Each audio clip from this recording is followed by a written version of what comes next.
marque Alpine, c'est la légèreté et la sportivité. La légèreté dans un sens quasiment philosophique qui représente tout ce que l'expérience peut apporter dans le plaisir de conduite.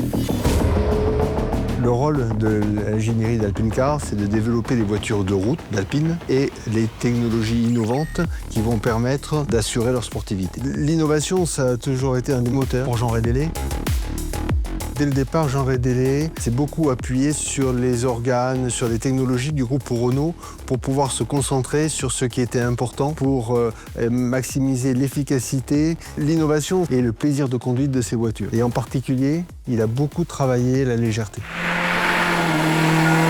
Dès la 106 de 1955, avec sa carrosserie en fibre de verre, qui était une innovation pour l'époque et qui a permis de faire des voitures plus légères. On peut citer en 1958 la 108 avec le châssis poutre qui a permis d'accroître la rigidité de la voiture tout en la gardant très légère. Et ensuite sur la berlinette, il a utilisé ces technologies, il les a optimisées au maximum et en plus la voiture avait une esthétique très réussie qui a assuré sa compétitivité et son succès. Les premières Alpines, c'était des voitures qui étaient très très proches de voitures de course finalement. Et je pense qu'aujourd'hui encore, on voit que l'ADN de la course, il est présent dans les produits qu'on met dans la rue. C'est vraiment très très important de garder cette synergie entre la compétition d'un côté et les voitures de route qu'on fait.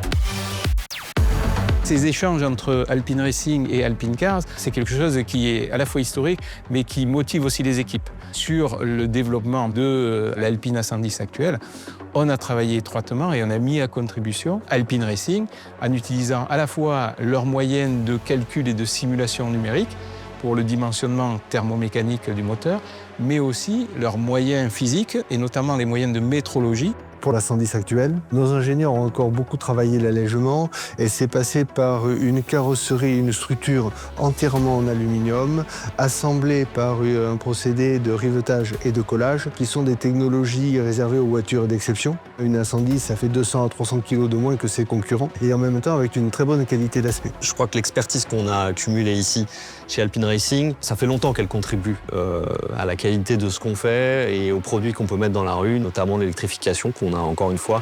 On a la maîtrise totale ici chez Alpine Racing puisqu'on a totalement intégré la conception de la chaîne de traction électrique. Je suis en charge du produit chez Alpine, ce qui veut dire comprendre les clients auxquels on s'adresse et accompagner l'ingénierie, le design dans cette relation aux attentes clients. Le monde change, les clients aussi évoluent avec ce monde et on a de nouvelles attentes qui émergent, qui arrivent. Alors il y a des attentes sur la durabilité de nos voitures, au sens décarbonation, impact sur l'environnement. Le passage à l'électrique, c'est plus une question, de toute façon, c'est une nécessité. Les deux principaux challenges quand on passe de véhicules thermiques à des véhicules électriques, c'est l'ajout de masse, ce qui va d'ailleurs à l'encontre de ce qui est l'ADN de la marque. Donc il y a l'enjeu de conserver l'agilité historique de la marque Alpine tout en ayant à gérer une surmasse ou un surpoids. Donc là, on a des systèmes pilotés qui permettent d'aider, de faciliter les véhicules à se comporter de façon agile, en dynamique.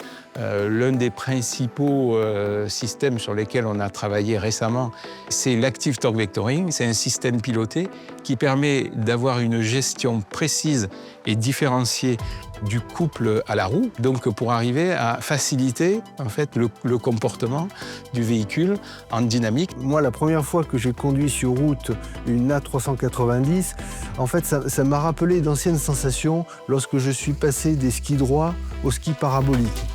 On retrouve cette agilité, cette facilité qui donne en fait un plaisir immense. Et la deuxième, c'est l'aspect acoustique, parce que passage du monde du thermique à l'électrique, on perd la musicalité du moteur thermique. Arriver à recréer une dimension sonore et acoustique qui, quelque part, transcende le comportement de la voiture, c'est un véritable challenge. L'objectif, c'est de donner au client une dimension supplémentaire sur le comportement dynamique de la voiture au travers du son. La technologie électrique ouvre de nouveaux horizons.